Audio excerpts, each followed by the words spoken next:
Et notre invitée ce soir, c'est Amandine Schmidt. Bonsoir, merci d'avoir répondu à notre invitation. Bonsoir. Vous êtes journaliste web à l'Obs, ex-Nouvel Observateur. Et vous avez beaucoup étudié ce phénomène des clowns. Alors déjà, dites-nous d'où vient ce phénomène? Où est-il né sur la toile? Alors c'est très simple en fait, le phénomène des clowns en France, il vient sans aucun doute des États-Unis. Aux États-Unis, mi-octobre, il y a eu plusieurs signalements dans plusieurs régions différentes. Et on s'est aperçu qu'en fait ça venait du clown de Wasco. Alors, on voit ici. Voilà, le clown de Wasco, en fait, c'est un projet artistique qui a été mené par un couple de Californiens qui met en scène un clown effrayant dans plusieurs situations. Et en fait, ça a généré beaucoup d'imitations. D'accord, donc au départ, un simple projet artistique qui est détourné de son objet par les internautes américains. Mais ça veut dire qu'aux États-Unis, il y a eu beaucoup de phénomènes de clowns menaçants comme ça, voire agressifs, parce qu'en France, on recense des agressions. Alors en France, on recense des agressions, mais aux États-Unis, il y a eu moins de choses. Il y a eu un adolescent de 14 ans qui a été arrêté parce qu'il poursuivait d'autres jeunes. Il était déguisé en clown. Lui, il dit qu'il ne suivait pas le canular sur la toile, mais on peut en douter. Voilà. Est-ce que le canular s'est beaucoup répandu des États-Unis vers la France et ailleurs en Europe? On a eu un cas en Angleterre l'année d'avant. On appelait ça le clown de Northampton. Donc c'est une ville à 100 km de Londres, où un clown fixait les passants avec des ballons gonflés à l'hélium.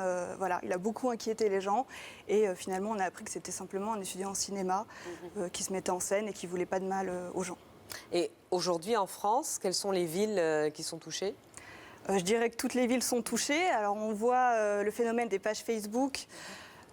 Chacun ouvre sa page pour parler des clowns et donc ça va être très localisé. On va avoir les gens qui parlent des clowns de Strasbourg, des clowns de Bordeaux, des clowns de Fréjus, n'importe où, sans qu'on sache si les faits que ces pages relatent sont vérifiés. Alors ce sont des clowns qui se veulent menaçants.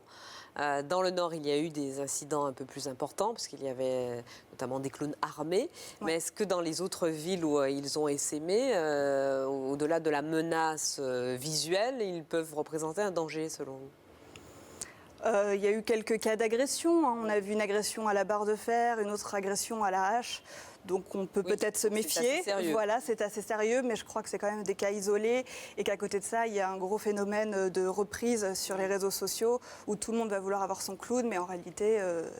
Alors justement, que faire? Parce qu'on a l'impression que ne pas en parler n'aurait pas de sens, puisque c'est une réalité, et en même temps que plus on en parle, plus on suscite des copycats, pour prendre le terme américain, c'est-à-dire des duplications. Je crois qu'il faut relativiser, en fait. Moi, j'ai eu l'occasion de parler à un administrateur de page de clown. Et en fait, on s'aperçoit que c'est un jeune de 20 ans qui cultive un peu le canular. Et c'est le cas avec beaucoup de pages de ce genre. Donc voilà, j'appellerais au calme plutôt. Est-ce qu'il faut craindre que beaucoup de clowns apparaissent à la faveur d'Halloween, demain soir, ce week-end? Alors, pareil, je ne veux pas minimiser. Il y aura sûrement un phénomène d'imitation. Je pense que le clown sera un costume très populaire. Maintenant, sur les pages Facebook, on parlait du 25 octobre comme la date où il y aurait la grande rébellion des clowns. On s'est aperçu que ce jour-là, il ne s'est rien passé, en fait. Donc, à présent, ces pages-là cultivent un peu la peur autour d'Halloween, mais je crois qu'il ne faut pas les prendre au sérieux. Donc, est-ce qu'il était justifié, selon vous, d'annuler, par exemple, à Lille, la marche des morts vivants qui était prévue? Non, je ne crois pas. Donc, ne pas trop craindre ces clowns. Non, je ne pense pas. Je pense qu'il faut relativiser le phénomène. Leur menace. Merci beaucoup d'avoir répondu à notre invitation.